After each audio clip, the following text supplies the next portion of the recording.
मेरी वाइफ अपने first love के साथ भाग गई, लेकिन मेरे लिए बिलियंस की विरासत छोड़ गई। मुझे रोते हुए उस बैंक बैलेंस को इनहेरिट करना पड़ा जो एक फोन नंबर जितना लंबा था। और फिर मैंने पूरे 70 सालों तक एक शानदार लाइफ जी। कोई 9 to 5 जॉब नहीं, कोई बॉस का चाटा खाना नहीं। मेरी रोज की सबसे बड़ी टेंशन यही थी कि ये पैसे खर्च करने पर और ज्यादा कैसे बढ़ते जा रहे हैं। जब मैं 100 साल की उम्र में शांति से मरा, तब भी मैं यही सोच रहा था कि बिना कुछ किए अमीर पत्नी के पैसों पर जीना कितना मजेदार था। लेकिन किसे पता था कि अगले ही पल मैं 70 साल पीछे रीबर्थ ले लूंगा। एंगेजमेंट के दिन मेरे डैड ने कहा, बेटा मुझे पता है कि तुम्हें बुरा लग रहा है। सू वैंग क्वीन के दिल में वो ली जिंग हुई बसा है, लेकिन हमारी टियान फैमिली की फंडिंग के लिए क्या तुम इस शादी को बर्दाश्त नहीं कर सकते? एक अमीर औरत जिसे प्यार में कोई इंटरेस्ट नहीं, वो मुझे अमीर और आजाद बना रही है। इस बारे में एक सेकंड भी सोचना पैसों की बेइज्जती होगी। डैड हैरान थे, तुम इतनी जल्दी मान गए? पिछले वीक तो तुम कह रहे थे कि तुम सन्यासी बन जाओगे, लेकिन उस एक्सप्रेशनलेस लड़की से शादी नहीं करोगे। मैंने कहा, डैड इंसान बड़ा होता है। मुझे अचानक से रियलाइजेशन हुआ है, प्यार जरूरी है लेकिन फ्रीडम की कीमत और भी ज्यादा है। हमारी फैमिली बिजनेस के लिए इतना पर्सनल सैक्रिफाइस तो मैं कर ही सकता हूँ। तभी सू वैंग क्विंग ने मुझे देखा और मन में सोचा, टियान गो तुम जिंदा हो? क्या भगवान ने मेरी दुआ सुन ली? मुझे वापस उस टाइम में भेज दिया जब कुछ भी शुरू नहीं हुआ था। पिछली लाइफ में मैंने उस फेक फर्स्ट लव के लिए तुम्हारी पूरी जिंदगी बर्बाद कर दी। इस लाइफ में मैं तुम्हारी तरफ कदम बढ़ाऊंगी। वो मेरी तरफ आ रही थी, वो एक किलर ऑरा के साथ आ रही थी। हालांकि वो बहुत धीरे चल रही थी, लेकिन मुझे लगा कि उसका हर कदम मुझे कुचलने की प्लानिंग कर रहा है। उसने अपना हाथ बढ़ाया। क्या वो मुझे थप्पड़ मारने वाली है या सीधा गला दबाने वाली है? बॉस सू, चेहरे पर मत मारना, मुझे इसी चेहरे के दम पर फ्री की रोटियां तोड़नी है। लेकिन उसने मुस्कुराते हुए कहा, हबी इस बार तुम भाग नहीं पाओगे। ये स्माइल मुझे ऐसी क्यों लग रही है जैसे वो मुझे कच्चा चबा जाएगी। खैर, जब तक मेरी विरासत खतरे में नहीं है, मुझे खा भी ले तो चलेगा। लेकिन उसकी पकड़ इतनी मजबूत थी। बॉस सू, आराम से बात करते हैं। हालांकि मैंने खुद को आपकी फैमिली को बेच दिया है, लेकिन मैं अपना टैलेंट बेचता हूँ, बॉडी नहीं। हाँ, अगर पैसे बढ़ा दो तो बात अलग है। बॉस सू का माइंड चेंज होने से रोकने के लिए और अपनी रिटायरमेंट पॉलिसी को जल्दी एक्टिवेट करने के लिए अगली सुबह मैं ठीक से ब्रश भी नहीं कर पाया और उसे घसीट कर सिविल अफेयर्स ब्यूरो ले आया, जहाँ से पैसों की पवित्र महक आ रही थी। बॉस सू, मेरा मतलब है वाइफ सू, मैरिज सर्टिफिकेट मिल गया। अब मैं लीगली काम पर लग गया हूँ। तो क्या अब हम दोनों अपने अपने घर जाएं और उस एक्सीडेंट के होने का इंतजार करें? उसने कहा, टियान गो, पहले मैंने तुम्हारे साथ गलत किया, अब मैं तुम्हारी अच्छी वाइफ बनकर इसकी भरपाई करूंगी। हम तुम्हारे उस बड़े वाले फ्लैट में रहेंगे। मैं आज रात ही वहाँ शिफ्ट हो रही हूँ। क्या एक साथ रहेंगे? मैंने सोचा था सर्टिफिकेट मिलने के बाद मैं अपनी लग्जरी लाइफ को आराम से एंजॉय करूंगा, लेकिन बॉस सू मुझे दिखाना चाहती थी कि एक परफेक्ट वाइफ कैसी होती है। मैडम, ये कौन सी कुकिंग है? तुम तो घर में न्यूक्लियर टेस्ट कर रही हो। उसने कहा, हबी मैं तुम्हारे लिए कोला चिकन विंग्स बनाना चाहती थी, लेकिन इस पैन का अपना ही अलग प्लान था। वो अचानक से फट गया। पैन का प्लान था कि वो मरना चाहता है। ली जिंग हुई अभी तक वापस नहीं आया है। क्या तुम मुझे फिजिकल मेथड से मारकर अपनी विरासत बचाने का प्लान बना रही हो? बस करो बॉस सू, परेशान मत हो। हम गरीबों के बच्चे जल्दी बड़े हो जाते हैं। मैं कुछ भी खाकर काम चला लूंगा। उसने मन में सोचा, पिछली लाइफ में मैंने कभी इसके हाथ का बना खाना नहीं खाया था, तो घर का स्वाद ऐसा होता है।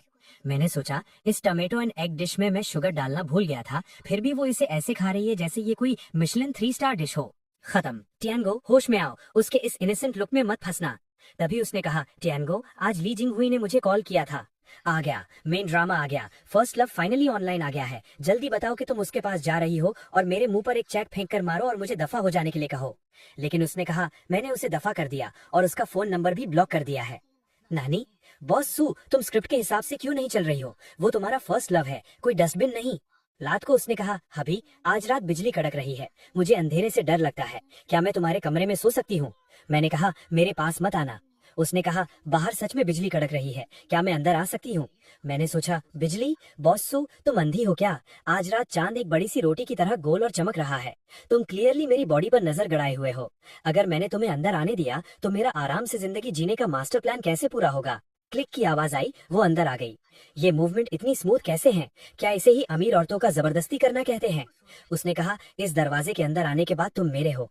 उसने दरवाजा लॉक कर दिया। खत्म, सब खत्म। ये तो कमरे में बंद करके कुत्ते को पीटने वाली बात हो गई। नहीं, कमरे में बंद करके टियानगो को पीटने वाली बात नहीं। अगर मैंने फिजिकल स्ट्रेंथ का इस्तेमाल किया तो मैं पक्का हार जाऊंगा। मुझे अपना दिमाग लगाना होगा। मैं ऐसे कपड़े पहनूंगा जिससे उसका सारा इंटरेस्ट ही खत्म हो जाए।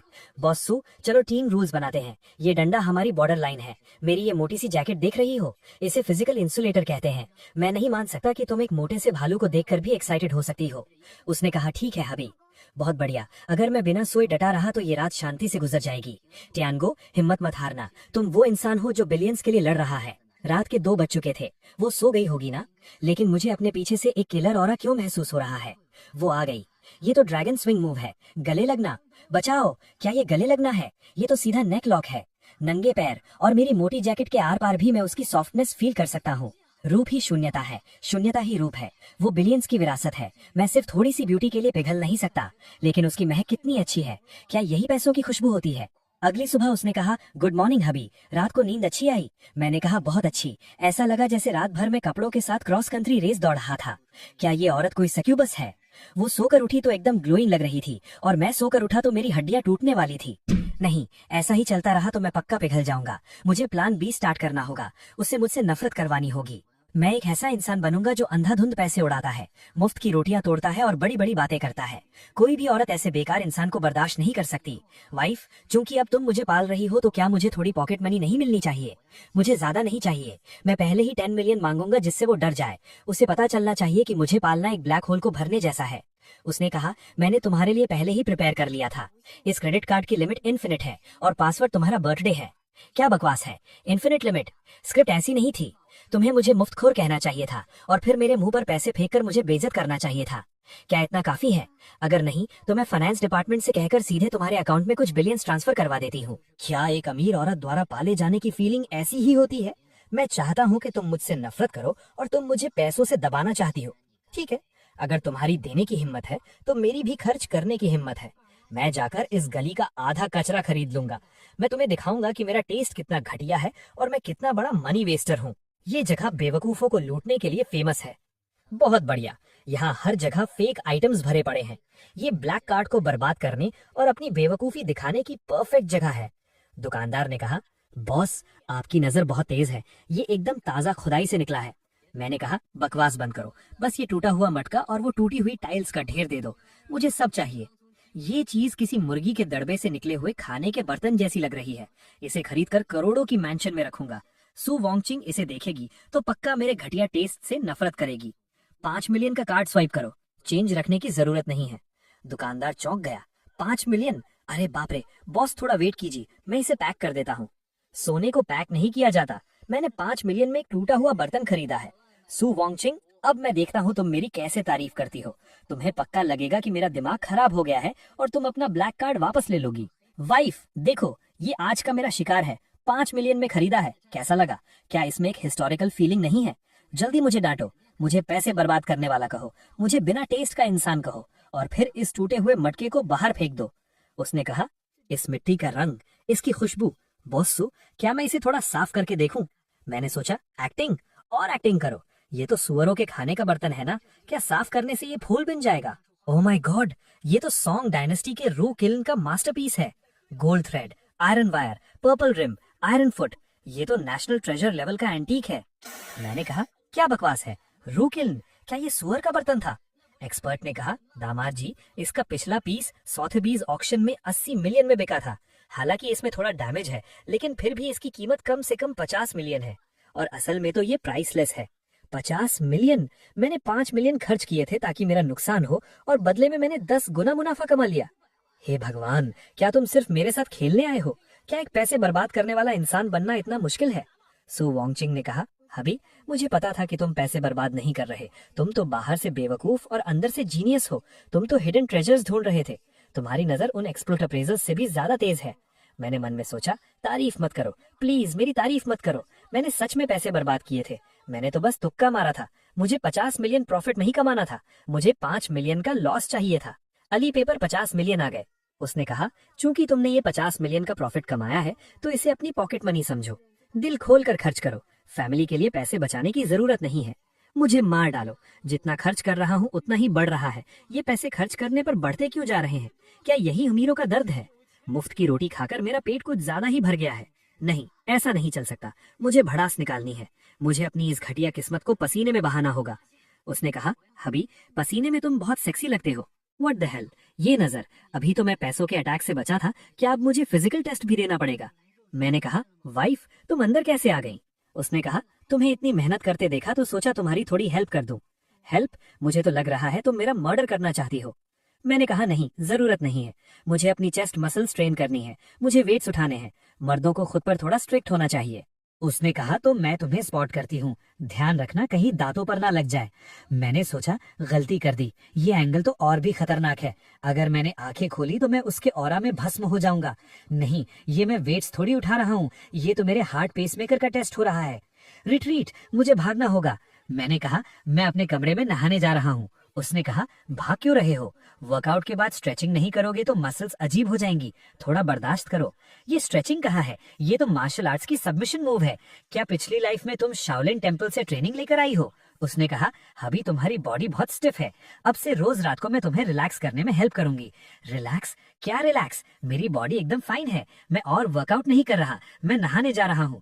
बहुत भयानक, ये औरत तो एक मीठा जाल है, एक सख्त लौंडा भी उसके इस कॉम्बो मूव के आगे पानी पानी हो जाएगा। लगता है फिजिकल डिफेंस और पैसे बर्बाद करने वाली स्ट्रैटेजी पूरी तरह फेल हो चुकी है। अब मुझे अपना अल्टीमेट मूव चलना होगा। बॉसू, अगर तुम्हें मेरे पैसे बर्बाद करने से प्रॉब्लम नहीं है और मेरी स्टिफ बॉडी से भी दिक्कत नहीं है, तो क्या तुम्हें मेरे बाहर किसी और औरत के पास जाने से डर नहीं लगता? मेरी रिसर्च के हिसाब से किसी अमीर औरत से छुटकारा पाने का सबसे फास्ट तरीका पैसे बर्बाद करना नहीं है, बल्कि चीटिंग करना है। मैं आज हॉस्पिटल में ड्रिप चढ़ा रहा था। कौन सी ड्रिप? तुम्हारी यादों की ड्रिप। वाह, ये लाइन तो बहुत ही क्रिंज है। क्या ये काम करेगी? कुछ पाने के लिए कुछ खोना पड़ता है। अगर बेशरम नहीं बनूंगा तो प्लेबॉय कैसे कहलाऊंगा? टियानगू, इस क्रिंज को बर्दाश्त करो, फ्रीडम के लिए। सेंड। अगली सुबह मैंने खुद को ऐसे सजाया जैसे मैं चलता फिरता कैश हूँ और उस बैटलफील्ड में पहुंच गया जहाँ ग्रीन टी लड़कियों की महक थी। टियान ब्रदर, तुम इतनी देर से क्यों आए? मैं कब से इंतजार कर रही थी। बचाओ, इस आवाज में शुगर लेवल बहुत हाई है, मेरा इंसुलिन इसे बर्दाश्त नहीं कर पाएगा। मैंने कहा शाओरो, कुछ दिन नहीं मिले लेकिन तुम्हारे हाथ अभी भी कितने सॉफ्ट हैं। उसने कहा ब्रदर तुम बहुत नॉटी हो, अगर सिस्टर इन लॉ को पता चला तो क्या वो गुस्सा नहीं होंगी? पक्का, ये एक टॉप लेवल ग्रीन टी है, इसका ये रिवर्स साइकोलॉजी वाला मूव एकदम परफेक्ट है। मैंने सोचा वाइफ गुस्सा होगी या नहीं ये तो मुझे नहीं पता, लेकिन मुझे उल्टी आने वाली है। सच में मुझे खुद को रोकना होगा, अभी उल्टी करने का टाइम नहीं है। सबसे इम्पोर्टेंट पार्ट अब आया है, चीटिंग का सॉलिड प्रूफ बनाना। जैसे ही ये फोटो सू वॉन्चिंग को भेजूंगा मेरा प्लेबॉय कैरेक्टर एकदम सेट हो जाएगा। परफेक्ट, ये फोटो और ये कैप्शन सू वॉन्चिंग को गुस्से से फाड़ने के लिए काफी है। वो मुझे रातों रात घर से धक्के मारकर निकाल देगी। वाइफ, मैं आ गया। रास्ते में एक डेजर्ट शॉप मिली, वहाँ का टेस्ट बहुत अच्छा था और वहाँ की ओनर भी बहुत फ्रेंडली थी। उसने कहा वो औरत कौन है? क्या ये तुम्हारी गुस्सा दिलाने की नई ट्रिक है? अभी तुम्हारा टेस्ट इतना घटिया कब से हो गया? उसने अपने असिस्टेंट से कहा सिंडी, वेस्ट स्ट्रीट वाली उस स्वीट आर्ट शॉप का पता लगाओ, कल सुबह मुझे उसके प्रॉपर्टी पेपर्स अपनी डेस्क पर चाहिए। मैंने सोचा नहीं, प्रॉपर्टी पेपर्स नहीं, कहानी इस तरफ नहीं जानी चाहिए। तुम्हें मुझ पर गुस्सा निकालना चाहिए, मुझे घटिया इंसान कहना चाहिए। तुम उसकी दुकान क्यों खरीद रही हो? तुम मोनोपोली बना रही हो। उसने कहा और हाँ, आगे से बाहर जाते समय अपने कपड़े ठीक से पहना करो, मुझे पसंद नहीं कि कोई मेरी चीजों को देखे। खत्म। एनिमी के पास हद से ज्यादा पैसा होने के कारण मेरा प्लेबॉय प्लान फेल हो गया। मैंने तो बेचारी जियांगरो के लिए यमराज को बुला लिया है। जियांगरो, आई एम सॉरी, जल्दी भाग जाओ। कल का ग्रीन टी प्लान भले ही फेल हो गया, लेकिन कोई बात नहीं, आज ओल्ड मैंशन में डिनर के लिए जाना है। ये प्लान सी है, सोशल डेथ का सबसे बढ़िया मौका। मैं उस स्ट्रिक्ट बुढ़े के सामने अपना सबसे गवार और बदतमीज रूप दिखाऊंगा। सू वॉन्चिंग जैसी हाई क्लास लड़की डिनर टेबल पर पैर खुजाने वाले गवार आदमी को कभी बर्दाश्त नहीं कर पाएगी। उसने पूछा, हबी तुम्हें ठंड लग रही है क्या? तुम कांप क्यों रहे हो? मैंने कहा ठंड नहीं, बस खुजली हो रही है, बहुत दिन से नहाया नहीं हूँ, ऐसा लग रहा है मेरी बॉडी पर मशरूम हो गाएंगे। मैंने सोचा कैसा लगा? गंदा लगा ना? जल्दी मुझसे नफरत करो। उसने कहा कोई बात नहीं, घर जाकर मैं तुम्हें नहला दूंगी। ये भी बर्दाश्त कर लिया? बॉसू, तुम्हारी बर्दाश्त करने की लिमिट क्या मैरियाना ट्रेंच जितनी गहरी है? गाड़ी में तो बस ट्रेलर था, असली शो तो अब शुरू होगा। डैड ने कहा क्योंकि अब तुम्हारी शादी हो चुकी है तो बड़ों की तरह बिहेव करो। मैंने सोचा मैं खाना खाते हुए पैर खुजाऊंगा, देखता हूँ तुम खाना कैसे खाती हो। डैड चिल्लाए अपने पैर नीचे रखो। मैंने कहा वाकई बहुत स्वादिष्ट है। डैड आप भी एक बाइट लीजिए, बिना हाथ धोए खाने में ही असली स्वाद है। डैड भड़क गए, बदतमीज, हमारी टियान फैमिली में तुम जैसा भुक्कड़ कैसे पैदा हो गया? वान किंग यही बैठी है, तुमने तो मेरी नाक कटवा दी, अब ये शादी पक्का टूट जाएगी।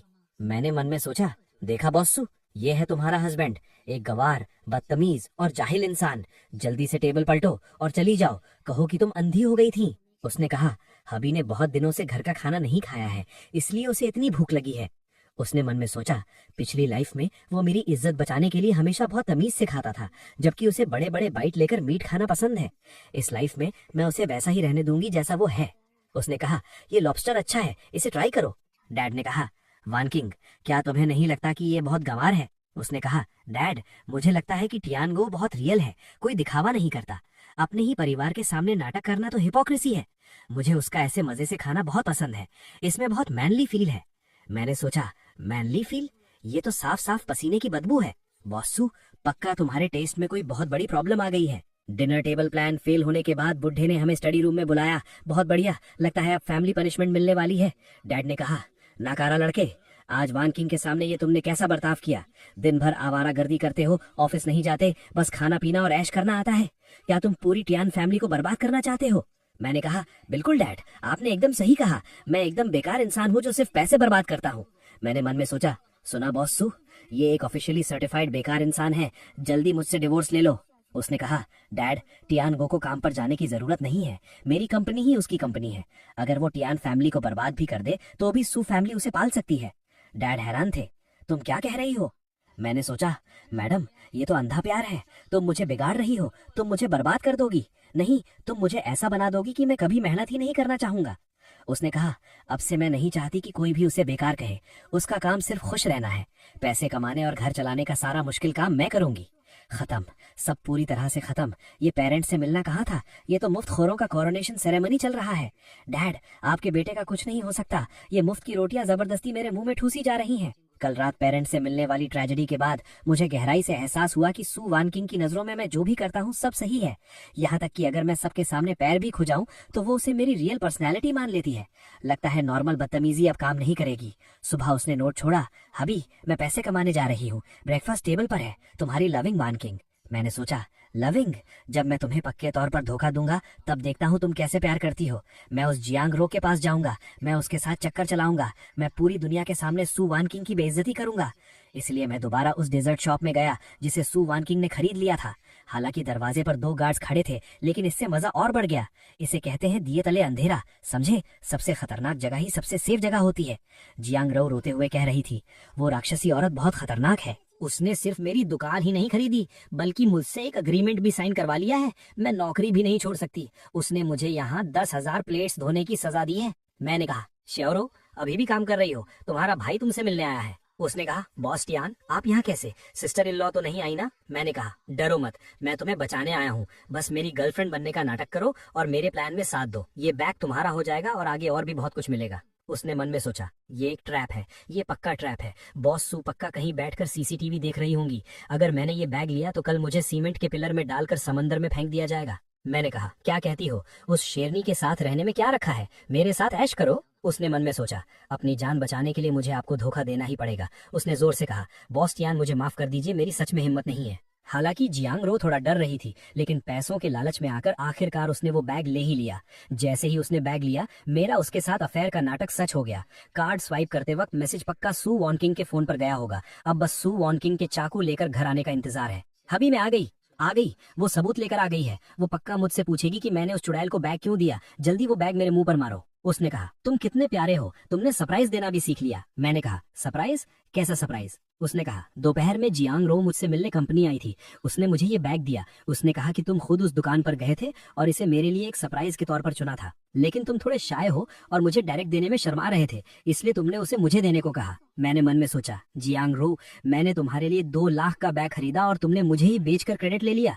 क्या तुम सू वान किंग की कोई अंडरकवर एजेंट हो? उसने कहा, हबी, मुझे पता है कि पुरानी बातों की वजह से तुम अभी भी अपनी फीलिंग्स एक्सप्रेस करने में शर्माते हो। कोई बात नहीं, मैं तुम्हारी फीलिंग्स समझती हूँ। मुझे ये कलर बहुत पसंद है। मैंने कहा, पसंद है तो अच्छी बात है। मैं मरना चाहता हूँ। पैसे खर्च हो गए, मेरा कैरेक्टर भी खराब नहीं हुआ और उल्टा हमारा रिलेशनशिप और मजबूत हो गया। इस मुफ्त की लोटी में पक्का जहर है।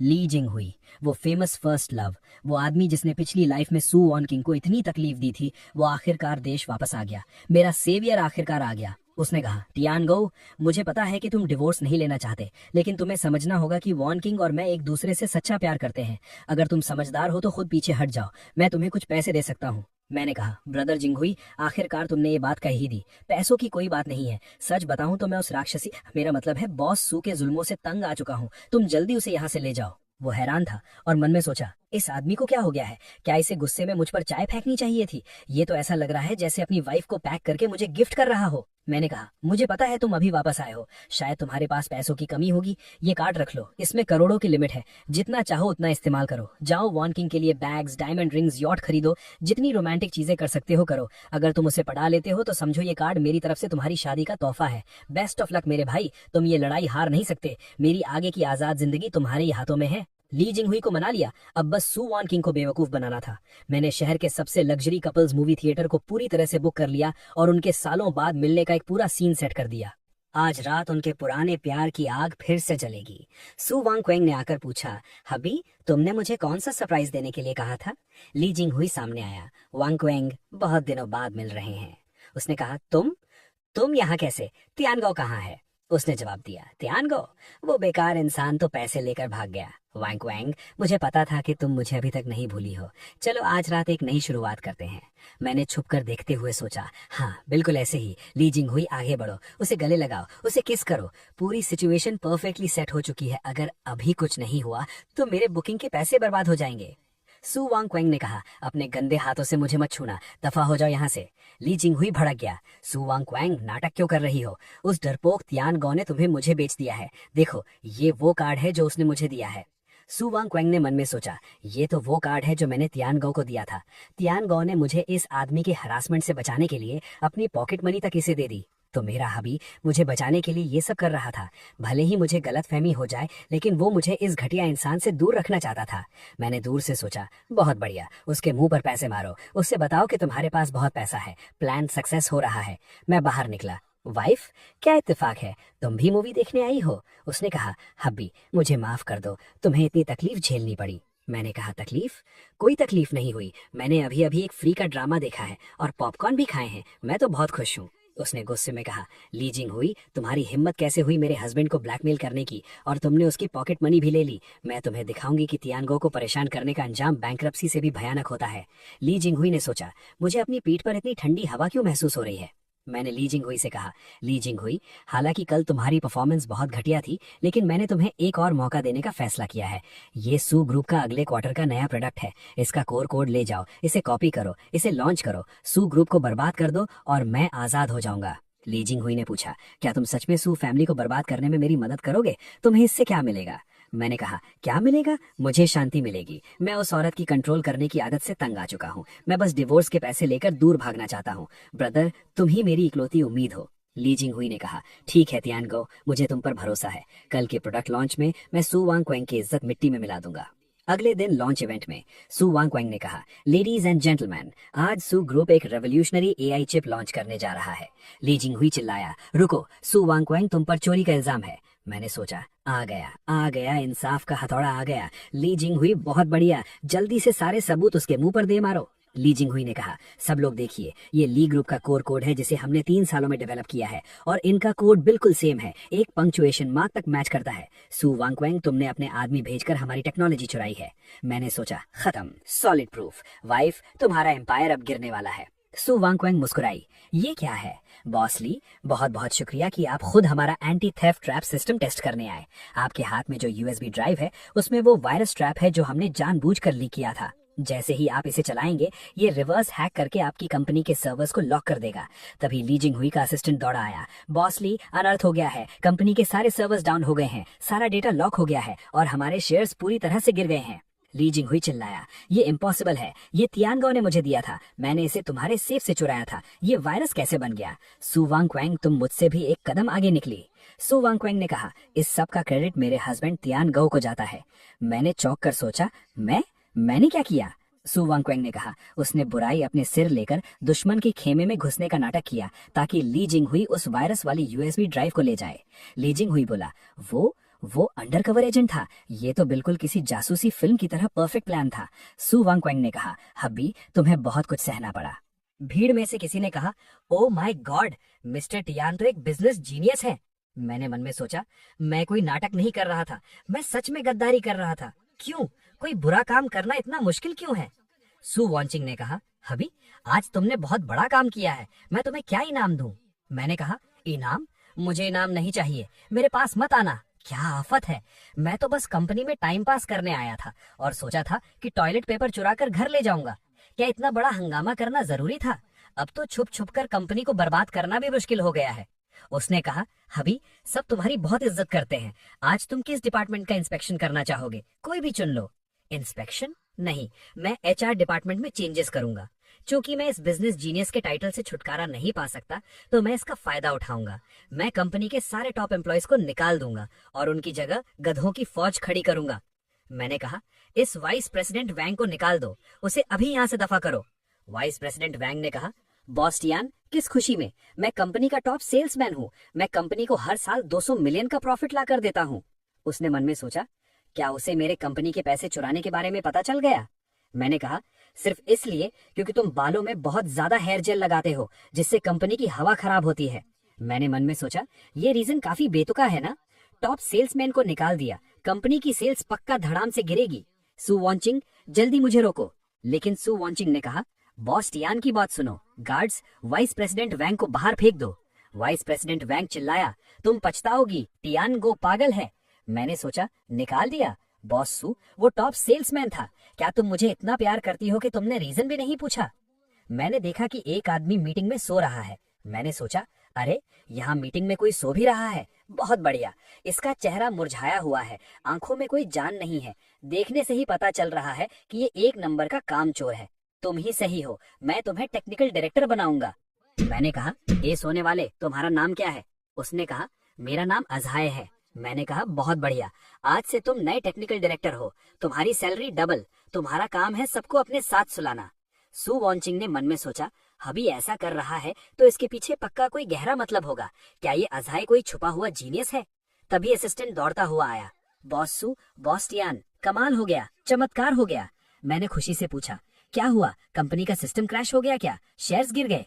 उसने कहा, वाइस प्रेसिडेंट वैंग को निकालने के बाद इन्वेस्टिगेशन ब्यूरो ने तुरंत इंक्वायरी की। पता चला कि वो लंबे समय से कंपनी के पैसे चुरा रहा था और क्लाइंट्स का डेटा ली जिंगहुई को बेच रहा था।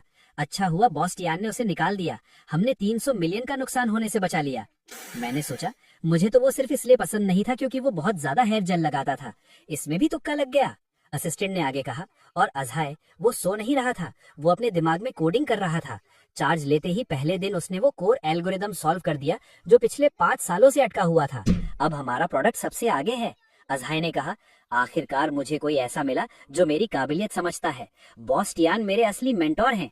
मैं कंपनी को पूरी दुनिया में नंबर 1 बनाऊंगा। सु वांचिंग ने कहा, हबी, तुम्हारे पास और कितने सरप्राइज हैं जो मुझे नहीं पता?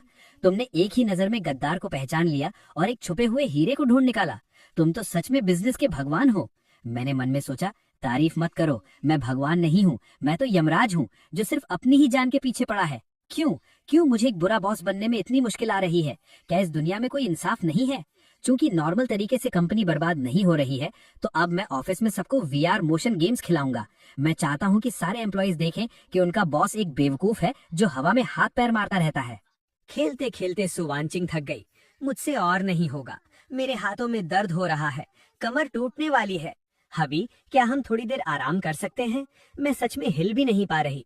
एम्प्लॉयज ने फुसफुसाते हुए कहा, oh my God, boss Tian तो बहुत स्ट्रिक्ट हैं। क्या इसी को फेमस डेविल फिजिकल ट्रेनिंग कहते हैं? बॉस सू जैसी नाजुक लड़की को भी इतनी बुरी तरह ट्रेन किया जा रहा है। कितना इंस्पायरिंग है। एक एम्प्लॉय ने पूछा, बॉस सू, बॉस टियान, क्या एम्बुलेंस बुलानी है? मैंने हाफते हुए कहा, नहीं, बस थोड़ी एनर्जी खत्म हो गई है। वीआर गेम सच में इंसानों के लिए नहीं है। ये तो कंस्ट्रक्शन साइट पर ईंटें उठाने से भी ज्यादा थकाने वाला है। असिस्टेंट ने कहा, एनर्जी खत्म हो गई? काम के लिए अपनी बॉडी की सारी एनर्जी लगा दी। बॉस टियान, आप ही सू ग्रुप की असली ताकत है। साथियों, बॉस टियान की डेविल ट्रेनिंग से इंस्पायर होकर मैंने पूरी कंपनी में काम के साथ साथ फिजिकल ट्रेनिंग का एक नया मॉडल लागू करने का फैसला किया है। हेल्थ ही हमारी असली दौलत है। हमें बॉस टियान की तरह बनना होगा। चाहे हम थक कर गिर ही क्यों ना जाएं, हमें आगे बढ़ते रहना होगा। स्प्रिंट, आगे बढ़ो, स्प्रिंट। मैंने मन में सोचा, क्या तुम लोग पागल हो? मैं गेम खेलने में टाइम बर्बाद कर रहा था। ये वुल्फ कल्चर कैसे बन गया? क्या इस कंपनी में कोई नॉर्मल इंसान बचा है? ये तो हद ही हो गई। पिछले हफ्ते मैंने गेम खेलने की पहल की थी और सू वैंचिंग ने उसे वुल्फ कल्चर समझ लिया। कंपनी के शेयर्स आसमान छूने लगे। इस अजीबोगरीब सक्सेस को सेलिब्रेट करने के लिए सू ग्रुप ने आज रात ये ग्रैंड एनुअल पार्टी रखी है। सेलिब्रेशन पार्टी नहीं, ये मेरी आजादी की पार्टी है। चूंकि मैं काम के जरिए कंपनी को बर्बाद नहीं कर सकता, तो अब मैं अपनी रेपुटेशन खराब करूंगा। अगर मैं आज रात सबके सामने कोई तमाशा खड़ा कर दूं, तो सू ग्रुप के शेयर्स रोलर कोस्टर की तरह नीचे गिर जाएंगे। ये इवेंट किसी अमीर फैमिली का स्कैंडल बनाने के लिए सबसे परफेक्ट जगह है। जैसे ही मैं शराब पीकर कोई रोमांटिक स्कैंडल खड़ा करूंगा, मेरी इज्जत हमेशा के लिए मिट्टी में मिल जाएगी। हाँ, वो जियांग रऊ आ गई, जिसका चैप्टर अभी क्लोज नहीं हुआ था। लगता है वो बदला लेने आई है। बहुत बढ़िया, मेरी टीममेट आ गई। आओ मेरी प्लान में साथ दो। जियांग रऊ ने नाटक शुरू किया। बॉस टियान, ऐसा मत कीजिए, मेरा बॉयफ्रेंड है, आप ऐसा कैसे कर सकते हैं? लोग फुसफुसाने लगे। Oh my God, boss Tian annual party में बदतमीजी कर रहे हैं। मैंने पहले ही सुना था कि वो एक प्ले बॉय है, लेकिन ये नहीं पता था कि वो इतने गिले हुए हैं। मैंने सोचा, हो गया, रेपुटेशन बर्बाद। जियांग रऊ, बहुत बढ़िया, तुम्हारी एक्टिंग को पूरे 100 नंबर। सू वांगचिंग, अब तो तुम पक्का डिवोर्स ले लोगी। जियांग रऊ ने कहा, बॉस टियान नशे में है, मुझे मत छुओ। मैंने सोचा, डरो मत, मुझे परवाह नहीं है। सू वांगचिंग अपनी इज्जत की बहुत परवाह करती है। वो इस स्कैंडल को दबाने के लिए पक्का मुझे बहुत सारे पैसे देगी। मैंने जोर से कहा, हाँ, ये मैंने किया है, मैं एक जानवर हूँ, मैं एक घटिया इंसान हूँ। सब लोग जल्दी फोटो खींचो, वीबो पर पोस्ट करो और सू वांगचिंग को टैग करो। तभी सू वांगचिंग आ गई। शानदार, बहुत ही शानदार परफॉर्मेंस। मिस जियांग, क्या आप भूल गई कि सू ग्रुप एक टेक्नोलॉजी कंपनी है? मेरे ही इलाके में आकर झूठा नाटक कर रही हो? क्या तुमने हमारे 4K 120 FPS high speed cameras को इतना हल्के में ले लिया है? लोग चौंक गए। व्हाट? ये तो झूठा फंसा रही थी। इस लड़की का दिमाग कितना शातिर है। शुक्र है सीसीटीवी था, ये सच नहीं था। मैंने मन में सोचा, सू वांगचिंग, तुमने पार्टी हॉल में इतने हाई क्वालिटी कैमरास क्यों लगा रखे हैं? क्या तुम कोई डॉक्यूमेंट्री शूट कर रही हो? मेरा प्ले बॉय बनने का सपना चकनाचूर हो गया। सू वांगचिंग ने आगे कहा, और हाँ मिस जियांग, पिछले हफ्ते मेरे हस्बैंड ने तुम्हारे लिए जो 2 लाख का बैग खरीदा था, तुमने उसे तुरंत सेकंड हैंड लग्जरी शॉप में 1,80,000 में कैश ले लिया। तुमने मेरे हस्बैंड के पैसे लिए और अब उसी को फंसाने की कोशिश कर रही हो। क्या ये ब्लैकमेलिंग नहीं है? मिस जियांग, प्लीज इन्वेस्टिगेशन में कोऑपरेट करें, हमारे साथ थाने चलिए। जियांग रऊ चिल्लाने लगी, मुझे बचाओ, तुमने ही तो मुझे एक्टिंग करने को कहा था। मैंने मन में कहा, चुप हो जा, अगर तूने और चिल्लाया तो मैं भी तेरे साथ जेल चला जाऊंगा। ये औरत बहुत डरावनी है। इसके पास सिर्फ सीसीटीवी फुटेज ही नहीं, बल्कि बैंक डिटेल्स भी हैं। इसके सामने तो मैं एक खुली किताब की तरह हूँ। सू वांगचैन ने प्यार से कहा, हबी, तुम डर गए थे ना? मुझे पता है कि तुम सिर्फ इसलिए सफाई नहीं दे रहे थे ताकि मेरी बेइज्जती ना हो। तुम कितने भोले हो, खुद पर इल्जाम लगाना पसंद करते हो। मैंने सोचा, मैं सच में खुद पर इल्जाम लगाना चाहता था। तुम्हारी इज्जत की परवाह किसे है? मैं तो डिवोर्स लेना चाहता हूँ। अब देखो, वो ग्रीन टी जेल चली गई और मैं एकदम बेदाग साबित हो गया। क्या इस लाइफ में मेरी किस्मत में एक शरीफ और अच्छा आदमी बनकर रहना ही लिखा है? हे भगवान, मुझे मार डालो। एक बुरा इंसान बनना इतना मुश्किल क्यों है? दूसरी औरत के पास गया तो वो सरप्राइज बन गया। झूठे स्कैंडल में फंसा तो मैं शरीफ साबित हो गया। चूंकि कोई भी ट्रिक काम नहीं कर रही है, तो अब मैं सीधा वार करूंगा। आज रात शराब के नशे में मैं वो बात कह दूंगा जो मेरे दिल में छुपी है। रात को सू वांगचैन ने कहा, हबी, तुमने इतनी शराब क्यों पी ली? मैंने नाटक करते हुए कहा, मुझे छोड़ दो, मुझे ली जिंगहुई के पास जाना है। तुम दोनों ही सच्चा प्यार हो, मैं तो यहाँ कबाब में हड्डी हूँ, मैं किसी काम का नहीं हूँ। उसने सोचा, ये फिर से बकवास कर रहा है। साफ पता चल रहा है कि ये नहीं चाहता कि मैं जाऊँ, फिर भी मुझे जाने के लिए कह रहा है। उसने कहा, हबी, तुम और कब तक नाटक करोगे? मैंने कहा, सू वांगचैन, मुझे इस तरह से मत देखो। क्या तुम्हें लगता है कि मैं कोई बहुत अच्छा इंसान हूँ? उसने कहा, बिल्कुल तुम अच्छे हो। इस पूरी दुनिया में तुम मेरे लिए सबसे अच्छे इंसान हो। मैंने कहा, गलत, बिल्कुल गलत। मैं तुमसे बिल्कुल प्यार नहीं करता। मैं सिर्फ तुम्हारी पैसों से प्यार करता हूँ। मैंने तुमसे सिर्फ इसलिए शादी की ताकि मुझे तुम्हारी दौलत पर ऐश करने को मिले। मैं तो चाहता हूँ कि तुम ली जिंगहुई के साथ भाग जाओ। मैं चाहता हूँ कि तुम मेरे मुंह पर पैसे मारो और मुझे दफा हो जाने को कहो। मैं बस उस बड़े से घर में अकेले रहना चाहता हूँ। मैं तुम्हारी शक्ल भी नहीं देखना चाहता। तुम्हारे बिना ही मैं खुश रह सकता हूँ, समझी तुम? उसने रोते हुए मन में सोचा, झूठे, तुम कहते हो कि मेरे बिना तुम खुश रहोगे, लेकिन पिछली लाइफ में जब मैंने तुम्हें अपने फर्स्ट लव के लिए छोड़ दिया था, तो तुमने मेरी याद में कभी शादी नहीं की और अकेले ही जिंदगी गुजार दी। 70 साल के उस अकेलेपन को तुम खुशी कहते हो? मैं समझ गई, तुम्हें डर है कि हिस्ट्री फिर से रिपीट होगी। तुम्हें फिर से मेरे छोड़ जाने का डर है, इसलिए तुम जानबूझकर लालची और मतलबी होने का नाटक कर रहे हो। तुम इस तरह मुझे खुद से दूर करना चाहते हो ताकि तुम्हें फिर से चोट ना पहुंचे। टिएनगु, तुम्हारा प्यार कितना सच्चा और निस्वार्थ है। मैंने कहा, तुम रो क्यों रही हो? मैंने कहा ना कि मैं एक घटिया इंसान हूँ, तुम्हें मुझे गालियां देनी चाहिए। उसने कहा, नाटक मत करो, मुझे पता है कि तुम्हारे दिल में कितना दर्द है। इस बार मैं कहीं नहीं जाऊंगी, मैं हमेशा तुम्हारे साथ रहूंगी। मैंने मन में सोचा, मुझे कैसा दर्द? पिछली लाइफ में मैं बिलियंस लेकर पूरी दुनिया घूम रहा था, मैं तो बहुत मजे में था। पक्का तुम्हें कोई बहुत बड़ी गलतफहमी हुई है। अगले दिन मुझे एक कॉन्ट्रैक्ट मिला। मैंने सोचा क्या कल रात की मेरी बातों से वो मान गई और अब डिवोर्स लेना चाहती है। असिस्टेंट ने कहा, मिस्टर टियान, बॉस सू ने कहा है कि चूंकि आप इतने इनसिक्योर हैं और हमेशा डरते हैं कि वो आपको छोड़ देंगी, इसलिए उन्होंने ये एग्रीमेंट साइन किया है। अगर आप उन्हें डिवोर्स नहीं देते तो वो इस जन्म में कभी आपसे अलग नहीं होंगी। ये उनका आपके लिए लाइफ टाइम प्रॉमिस है। मैंने मन में कहा, इनसिक्योर? मुझे फ्रीडम की कमी है। इस एग्रीमेंट के बाद तो मैं पूरी तरह से फंस गया। अब तो मैं पैसे लेकर भाग भी नहीं सकता। सू वांगचैन, तुम मेरे एहसान का बदला बुराई से दे रही हो। हालांकि पिछली लाइफ में मैंने दूसरी शादी नहीं की थी, लेकिन वो मैंने अपनी लाइफ एंजॉय करने के लिए किया था। मैं तुमसे बात भी क्यों कर रहा हूँ? कोई मुझे बचाओ। ये मुफ्त की रोटी को क्या हो गया है? ये सिर्फ दांतों में चिपकती ही नहीं बल्कि मुंह भी जलाती है। उस मनहूस प्रॉपर्टी बाइंडिंग एग्रीमेंट पर साइन करने के बाद से मैं कंपनी का ऑफिशियल चेयरमैन बन गया था। अब रोज का काम सिर्फ साइन करना और मीटिंग्स अटेंड करना था। यहाँ तक कि टॉयलेट में टाइम पास करने का भी सेक्रेटरी हिसाब रखती थी।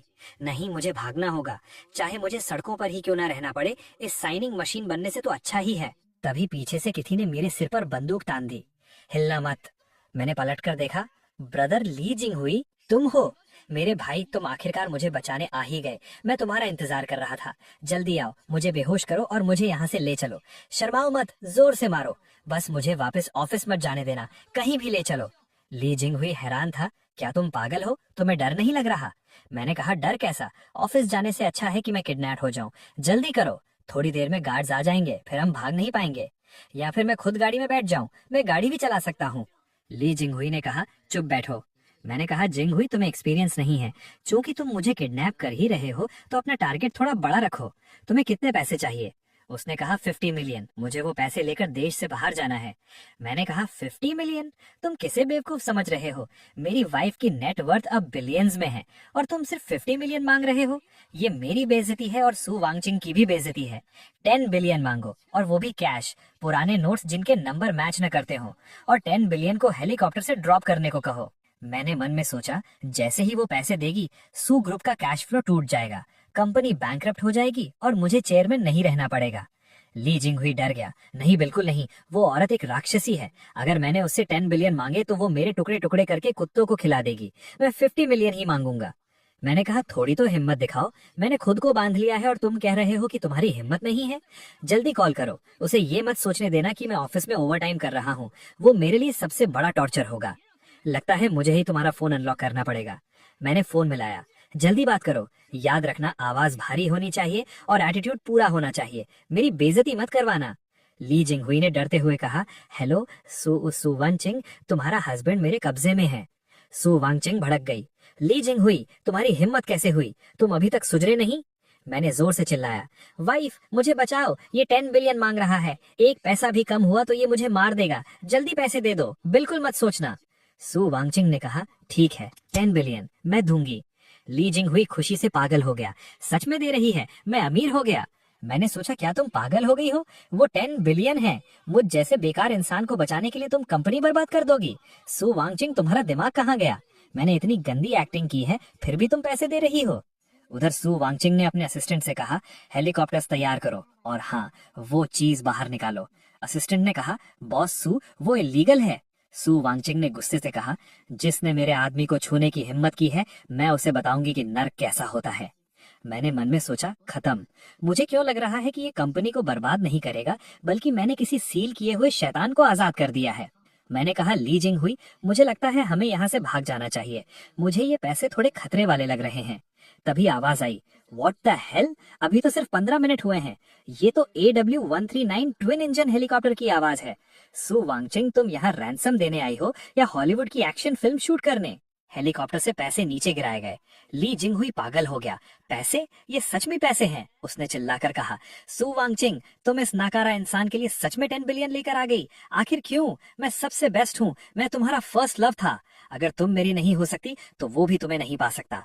ये कहकर उसने मुझ पर चाकू तान दिया। मैंने सोचा, व्हाट द, स्क्रिप्ट ऐसी नहीं थी। तुम पैसे लेकर भाग क्यों नहीं रहे हो? तुम मुझे क्यों मारना चाहते हो? तुम किडनैपर हो या असैसिन? मैं बचने की कोशिश कर रहा था, तभी सू वांगचिंग बीच में आ गई और चाकू उसे लग गया। अभी वो गिर पड़ी। कोई बात नहीं, पिछली लाइफ में मैं तुम्हारा साथ नहीं दे पाई थी, इस बार भी नहीं दे पाऊंगी। मैंने उसे पकड़ा। पागल, मुझ जैसे घटिया इंसान के लिए जो सिर्फ तुम्हारे पैसे खाना चाहता है, क्या ये करना सही था? मैंने ली जिंग हुई को गुस्से से देखा। तुम्हारी हिम्मत कैसे हुई उसे छूने की? मैंने उसे 2 जन्मों में एक खरोच तक नहीं आने दी और तुमने उसे छुआ। मैंने ली जिंगहुई को बुरी तरह पीटा। मैंने रोते हुए कहा, सु वांगचिंग, मेरी बात सुनो, मैं तुम्हें मरने नहीं दूंगा। तुम्हारे पैसे भी हक नहीं हुए हैं, तुम नहीं मर सकती। उसने मन में सोचा, तो ये डरपोक नहीं है, गुस्से में ये कितना हैंडसम लग रहा है। मैंने कहा, वांगचिंग, तुम बेवकूफ हो, अगर तुम मर गई तो मैं ये मुफ्त की रोटियां किसके पैसों की खाऊंगा। हॉस्पिटल में मैंने डॉक्टर से पूछा, डॉक्टर, मेरी वाइफ कैसी है, वो बच तो जाएगी ना? चाहे जितने पैसे लगे लगा दो, मेरे पास पैसे हैं, बहुत पैसे हैं। डॉक्टर ने कहा, पेशेंट का खून बहुत बह गया था, इसलिए वो बेहोश हो गई हैं। घाव गहरा है, लेकिन किसी जरूरी ऑर्गन पर नहीं लगा है। थोड़े आराम के बाद वो जल्दी ही होश में आ जाएंगी। मैंने राहत की सांस ली। हाँ, मैं तो डर ही गया था। शुक्र है वो मरी नहीं। मेरा लाइफ टाइम एटीएम, मेरा मतलब है मेरी वाइफ बच गई। उसके सामान में मुझे एक डायरी मिली। Rebirth plan? ये औरत डायरी में लिखती है, जरा देखो इसके दिमाग में क्या चल रहा है। उसमें लिखा था, पिछली लाइफ में मेरे मरने के बाद मेरी आत्मा वहीं रही। मैंने देखा कि तियानगु अकेले उस बड़े से घर में बैठा रहा। पूरे एक दिन और एक रात तक न उसने कुछ खाया न कुछ पिया। मैंने पढ़कर सोचा, न खाया न पिया, अरे मैं तो गेम खेलने में इतना बिजी था कि खाना भूल गया था। वो फाइनल लेवल क्लियर करने की खुशी थी, जहाँ इंसान भूख प्यास सब भूल जाता है। तुमने उससे दुख के मारे खाना छोड़ना कैसे समझ लिया? डायरी में आगे लिखा था, उसके बाद के 70 सालों तक उसने कभी शादी नहीं की। वो हमेशा अकेले उन जगहों पर जाता था जहाँ हम पहले जाते थे, और नजारों को देखकर रोता था, अपनी पत्नी की याद में रोता था। मैंने सोचा, रोता था? वो समंदर की हवा इतनी तेज थी कि आंखों में रेत चली जाती थी। और जहाँ तक शादी न करने की बात है, वो इसलिए क्योंकि अकेले पैसे उड़ाने में जो मजा था वो किसी और चीज में नहीं था। मैं पागल हूँ जो अपने ऊपर हुक्म चलाने के लिए किसी और को लेकर आऊंगा। सु वांगचिंग, क्या तुम्हारी आंखों पर 800 मीटर मोटा फिल्टर लगा हुआ है? आगे लिखा था, मरते दम तक उसने अपने हाथों में मेरी फोटो कसकर पकड़ी हुई थी। उस पल मुझे समझ आया कि उसने पूरी जिंदगी मुझसे प्यार किया और पूरी जिंदगी मेरे लिए अकेले गुजार दी। मैंने सोचा, फोटो? वो मेरी बैंक पासबुक थी बेवकूफ। क्योंकि वो पैसे तुमने दिए थे, इसलिए मैंने तुम्हारी एक स्टिकर फोटो उस पर चिपका दी थी। मुझे पैसों से प्यार था, तुमसे नहीं। आगे लिखा था, इस लाइफ में मैं उसे दोबारा तकलीफ सहने नहीं दूंगी। अब वो जो लालची और बेकार होने का नाटक कर रहा है, वो सिर्फ इसलिए क्योंकि वो इनसिक्योर है। मैं उसे पैसे दूंगी, उसे प्यार दूंगी, और चाहे मुझे अपनी जान ही क्यों न देनी पड़े, मैं उसकी हिफाजत करूंगी। मैंने डायरी बंद की और सोचा, बेवकूफ, दुनिया की सबसे बड़ी बेवकूफ। पिछली लाइफ में मैंने इतनी शानदार जिंदगी जी और तुमने अपने दिमाग में एक पूरी ट्रेजेडी फिल्म बना ली, और अब इस लाइफ में अपनी जान देकर उसकी भरपाई करना चाहती हो। ठीक है, क्योंकि तुम ये मुफ्त की रोटियां जबरदस्ती मेरे मुंह में ठूस रही हो और इसके लिए अपनी जान तक दाव पर लगा दी, तो इस लाइफ में मैं सच में तुम्हारा वो प्यारा और अच्छा हस्बैंड बनकर दिखाऊंगा। तभी वो होश में आई। हबी, क्या तुम रो रहे हो? मैंने आंसू पोंछते हुए कहा। कौन रो रहा है? मैं तो हॉस्पिटल के बिल के बारे में सोचकर परेशान हूँ। तुम्हें पता है एक बार हेलीकॉप्टर उड़ाने का कितना खर्च आता है? तुम्हें पता है वीआईपी वार्ड का एक दिन का बिल कितना होता है? उसने मुस्कुराते हुए कहा, कोई बात नहीं, मेरे पास पैसे हैं। आगे से मेरे सारे पैसे तुम्हारे हैं, तुम्हारे आंसू पोंछने के लिए बहुत हैं। मैंने कहा, मुझे पैसे नहीं चाहिए। सु वेंक्वांग, मुझे पैसे नहीं चाहिए। आगे से क्या तुम इतनी बेवकूफी करना बंद करोगी? उसने मन में सोचा, देखो ये फिर से उल्टा बोल रहा है। मुझे शांति से आराम करने देने के लिए ये कह रहा है कि इसे पैसे नहीं चाहिए। हब्बी, तुम सच में मुझसे बहुत प्यार करते हो। उसने कहा, डॉक्टर ने कहा है मुझे 1 महीने आराम करना होगा। इस 1 महीने के लिए कंपनी पूरी तरह से तुम्हारे हाथों में है। मैंने बोर्ड ऑफ डायरेक्टर्स को पहले ही बता दिया है। उसने कहा, तुम्हें देखना मतलब मुझे देखना? मैंने कहा, नहीं वाइफ, मुझे तो सिर्फ खाना पीना और ऐश करना आता है। अगर मैं कंपनी गया तो कंपनी पक्का डूब जाएगी। डूब जाएगी? रुको, ये तो एक बहुत अच्छा मौका है। अगर इस 1 महीने में मैं पागलों की तरह पैसे उड़ाऊं और कंपनी का पूरा सिस्टम खराब कर दूं, तो क्या वो मुझसे पावर वापस लेकर मुझे घर पर आराम करने के लिए नहीं भेज देगी? मैंने कहा, ठीक है, मैं जाऊंगा, तुम टेंशन मत लो, मैं कंपनी का पूरा ख्याल रखूंगा।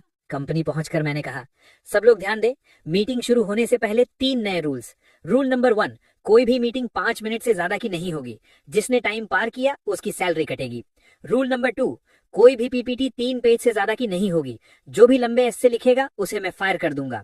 रूल नंबर 3, शाम 6 बजे के बाद अगर किसी ने कंपनी में ओवरटाइम करने की हिम्मत की तो इसका मतलब ये है कि वो मुझे, तियानगो को इज्जत नहीं देता। उसे सीधा कंपनी से बाहर निकाल दिया जाएगा। एम्प्लॉइज आपस में बात करने लगे, ये कौन सा नया तरीका है? ओवरटाइम नहीं करने दे रहे? क्या बॉस तियान हमारी लॉयल्टी टेस्ट कर रहे हैं? बहुत चालाक। बॉस तियान असल में फालतू के काम और बेकार के प्रेशर को खत्म कर रहे हैं, एफिशिएंसी बढ़ा रहे हैं और स्ट्रेस कम कर रहे हैं। ये मैनेजमेंट का सबसे एडवांस्ड आइडिया है। हम ओवरटाइम बिल्कुल नहीं करेंगे। बॉस तियान महान है। मैंने मन में सोचा, महान? मैं तो तुम्हें घर जाकर गेम खेलने को कह रहा हूँ। तुम कॉर्पोरेट मजदूरों को क्या पिसने की आदत हो गई है? मैं तुम्हें छुट्टी दे रहा हूँ और तुम मुझे थैंक यू बोल रहे हो? असिस्टेंट ने आकर कहा, चेयरमैन, ये डिपार्टमेंट्स का अगले हाफ ईयर का बजट है। आर&डी डिपार्टमेंट ने एक्स्ट्रा 500 मिलियन मांगे हैं और मार्केटिंग डिपार्टमेंट ने टीम बिल्डिंग के लिए 300 मिलियन मांगे हैं। क्या ये बहुत ज्यादा नहीं है? मैंने कहा, सब अप्रूव कर दो। R&D को 500 नहीं 1 बिलियन दो। उन्हें जो बनाना है बनाने दो। मार्केटिंग वाले टीम बिल्डिंग के लिए कहाँ जा रहे हैं? मालदीव्स। अप्रूव कर दो और सबके लिए फर्स्ट क्लास टिकट्स बुक करो। असिस्टेंट ने घबरा कर कहा, बॉस तियान, इससे हमारा कैश फ्लो टूट जाएगा।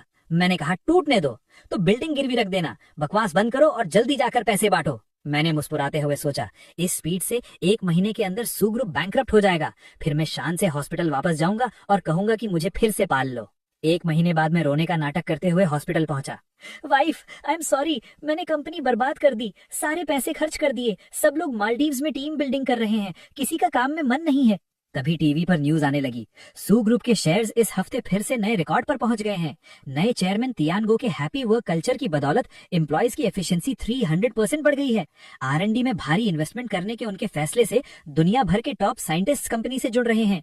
सू ग्रुप आने वाले 10 सालों में AI मार्केट पर राज करने वाला है। मैंने टीवी देखकर अपना सिर पीट लिया। एफिशिएंसी 300% बढ़ गई? क्या तुम लोग मालदीव्स नहीं गए थे? साइंटिस्ट्स आ गए? मैं तो सिर्फ पैसे बर्बाद करना चाहता था। ये इन्वेस्टमेंट कैसे बन गया? क्या इस दुनिया में कोई इंसाफ बचा है? सू वॉन्चिंग ने प्यार से कहा, हबी, मुझे पता था कि तुम एक जीनियस हो। तुमने कंपनी को इतने अच्छे से संभाला है। अब मैं आखिरकार टेंशन फ्री हो सकती हूँ। मैंने घबरा कर पूछा, टेंशन फ्री किस बात से? उसने शर्माते हुए कहा, बेशक, एक बच्चा पैदा करने के लिए। हमें अपनी पिछली लाइफ के अधूरेपन को इस लाइफ में पूरा करना है। बच्चा? वो तो पैसे निगलने वाला राक्षस होता है, एक शोर मचाने वाला शैतान। मैं कंपनी तो संभाल नहीं पा रहा, बच्चा कैसे संभालूंगा? नहीं चाहिए, मुझे वैसेक्टमी करवानी है अभी के अभी। लेकिन पूरे 3 दिन, लगातार 3 दिनों तक, दिन के तीनों टाइम खाने में सिर्फ ऑयस्टर्स और रात को शेड्यूल के हिसाब से ओवर टाइम। सू वॉन्चिंग, मैं इंसान हूँ, कोई मशीन नहीं। खेतों में काम करने वाले गधे से भी कोई इतनी मेहनत नहीं करवाता। भागो, मुझे भागना ही होगा। अगर मैं इस बिस्तर से बच सका तो चाहे मुझे किसी पुल के नीचे सोना पड़े, वो भी मेरे लिए जन्नत होगा। अलविदा ऐशो आराम की जिंदगी, अलविदा इन एनर्जी बूस्टर दवाइयों। मैं अपनी आजादी ढूंढने जा रहा हूँ, यही असली जिंदगी है। बाहर सड़क पर मैंने सोचा, मिशलिन स्टार का खाना तो नाजुक लोगों के लिए होता है, असली मर्द तो स्ट्रीट फूड खाते हैं। मैंने एक स्ट्रीट फूड वाले से खाना खाया, लेकिन रुको, मेरा पेट ये प्रोटेस्ट कर रहा है। ये खाना था या कोई बायोलॉजिकल वेपन? नहीं, मेरा डाइजेशन फेल हो रहा है। क्या हालत हो गई है, मेरा पेट तो जैसे कट रहा है। रात को एक सस्ते होटल में सोया। आह, क्या ये बेडशीट सैंड पेपर से बनी है? ये इतनी चुभ क्यों रही है? मैं नॉन सिल्क कपड़ों से एलर्जिक हो गया हूँ? क्या मैं प्रिंसेस एंड द पी वाली नाजुक राजकुमारी हूँ? ये सख्त बिस्तर मेरी रीढ़ की हड्डी तोड़ रहा है। मुझे मेरा वो मखमल वाला बड़ा बिस्तर याद आ रहा है। अगले दिन मैं एक पार्क की बेंच पर लेट गया। आजकल पार्क्स में फैसिलिटीज कितनी अच्छी हो गई हैं। ये बेंच बिल्कुल अर्गोनॉमिक डिजाइन वाली है। बहुत प्यास लगी है, काश थोड़ी EVN वाटर मिल जाती। तभी एक बिल्ली EVN वाटर की बोतल लुढ़काते हुए मेरे पास ले आई। मैंने सोचा, ये बिल्ली तो बड़ी समझदार है, इसे पता है कि मैं सिर्फ इसी ब्रांड का पानी पीता हूँ। दूर छुपे हुए बॉडीगार्ड्स ने वॉकी टॉकी पर कहा, टारगेट को भूख लगी है। कुकिंग टीम, 5 मिनट बाद उस शकरकंद बेचने वाले को वहां भेजो। याद रहे, शकरकंद के अंदर ऑस्ट्रेलियन M9 वाग्यू बीफ और ब्लैक ट्रफल भरना है, लेकिन बाहर से छिलका थोड़ा जला देना ताकि लगे कि वो कुछ ही रुपयों का है। उसे पता नहीं चलना चाहिए। एक आदमी ठेला लेकर आया, गर्मा गर्म शकरकंद। मैंने कहा, चाचा एक देना। मैंने एक बाइट खाया और सोचा, इस शकरकंद में बीफ वेलिंगटन का टेस्ट कैसे आ रहा है। मैंने चारों तरफ देखा और कहा, बाहर आ जाओ, अब नाटक मत करो। ओ झाड़ू लगाने वाली आंटी, तुम्हारी उंगली में जो कबूतर के अंडे जितनी बड़ी हीरे की अंगूठी है, वो मेरी आंखों को अंधा कर रही है, और वो EVN वाटर वाली बिल्ली भी। तभी सू वॉन्चिंग आ गई। हबी, क्या आवारागर्दी का गेम खेलने में मजा आया? मैं रो पड़ा। वाइफ, मैं गलत था, मुझे आजाद भेड़िया नहीं बनना। मुझे तो बस तुम्हारा पालतू कुत्ता बनकर रहना है। जल्दी मुझे घर ले चलो, मुझे अपने मखमल वाले बिस्तर पर सोना है। बच्चा पैदा करना है तो वो भी मंजूर है। उसने मेरे सिर पर हाथ फेरा। गुड बॉय, घर चलो, मैं तुम्हारी पूरी बॉडी की मसाज करूंगी। उसने मुस्कुराते हुए कहा, मुझे पता था कि इस दुनिया में तुम्हें मुझसे कोई नहीं छीन सकता, तुम खुद भी नहीं। कुछ सालों बाद, बेटे, उन बोरिंग चीजों को देखना बंद करो, चलो डैड के साथ रेड डेड रिडेम्पशन खेलते हैं। अगर हमने गेम खत्म कर लिया तो डैड तुम्हें अल्ट्रामैन खरीद कर देंगे। मेरे 5 साल के बेटे श्याओ बाओ ने चश्मा ठीक करते हुए कहा, डैड, आप बहुत चाइल्डिश हो। नैस्डैक इंडेक्स अभी 0.5 पॉइंट्स गिरा है। मैं सोच रहा हूँ कि क्या मुझे इस मौके का फायदा उठाकर इन्वेस्ट करना चाहिए। और मुझे अल्ट्रामैन पसंद नहीं है, मुझे बेंजामिन ग्राहम की द इंटेलिजेंट इन्वेस्टर बुक चाहिए। मैंने अपना सिर पकड़ लिया। हे भगवान, मुझ जैसी आराम परस्त मछली ने ऐसे इन्वेस्टमेंट जीनियस को कैसे पैदा कर दिया। तभी सू वांचिंग रसोई से निकली। हबी, श्याओबाओ, जल्दी आओ और ट्राई करो, मैंने एक नया लव सुफले बनाना सीखा है। हालांकि इसका रंग थोड़ा डार्क हो गया है, लेकिन इसमें मेरा प्यार कूट कूट के भरा हुआ है। शाओबाओ ने उसे ध्यान से देखा और कहा, mom, law of conservation of mass के हिसाब से ये चीज सिर्फ कार्बन हो सकती है। मैंने घबरा कर कहा, वाइफ, प्लेट नीचे रख दो, हम आराम से बात कर सकते हैं, इस बायोलॉजिकल वेपन का इस्तेमाल मत करो। सू वेंचिंग हमारे पीछे भागी। टियन शाओबाओ, भागो मत, मॉम तुम्हें अपने हाथों से खिलाएंगी। शाओबाओ चिल्लाया, ये सच में बदबूदार है। मैंने सोचा, अगर पहले का टाइम होता तो मैं इन सबसे तंग आकर कब का भाग गया होता। मन से आवाज आई, अगर तुम्हें ये सब शोर शराबा लग रहा है तो वापस लौट आओ, उन शांत बिलियंस की दुनिया में लौट आओ। वहां कोई परेशानी नहीं है, बस हमेशा के लिए एक शांति है। डैड, क्या सोच रहे हो? जल्दी आकर मुझे मॉम से बचाओ, वो मुझे वो काली चीज खिलाने वाली हैं। मेरा सपना टूटा। मैंने कहा, बस करो तुम दोनों, हमारी रसोई के पूरी तरह से तबाह होने की खुशी में आज रात पूरी फैमिली बाहर खाना खाएगी। हमारा टारगेट है शहर की वो पुरानी गली, हम स्ट्रीट फूड और स्टिंकी टोफू खाएंगे। सू वेंचिंग ने हंसते हुए कहा, तुम्हारा कुछ नहीं हो सकता। शाओबाओ ने कहा, स्ट्रीट फूड के हाइजीन स्टैंडर्ड सही नहीं होते और उसमें बहुत ज्यादा तेल और नमक होता है। मैंने कहा, चुप करो, थोड़ी बहुत गंदगी से कोई बीमार नहीं पड़ता, और अपना ये अजीब सा चश्मा उतारो, तुम सिर्फ 5 साल के हो, वॉरेन बफेट बनने का नाटक मत करो। मैंने मुस्कुराते हुए मन में सोचा, पहले मैं सिर्फ आराम करना चाहता था क्योंकि मेरे पीछे कोई नहीं था, लेकिन अब मैं सिर्फ आराम नहीं करना चाहता क्योंकि अब मैं इन दोनों को अपनी पीठ पर बिठाकर इस सफर में और दूर तक ले जाना चाहता हूँ। हे दोस्तों, इस वीडियो को देखने के लिए आपका बहुत बहुत शुक्रिया। प्लीज इस वीडियो को लाइक और शेयर जरूर करें। तो प्लीज इस वीडियो को अपना पूरा सपोर्ट दें और ऐसी ही नई नई स्टोरीज के लिए चैनल को अभी सब्सक्राइब कर लें। मिलते हैं अगले वीडियो में।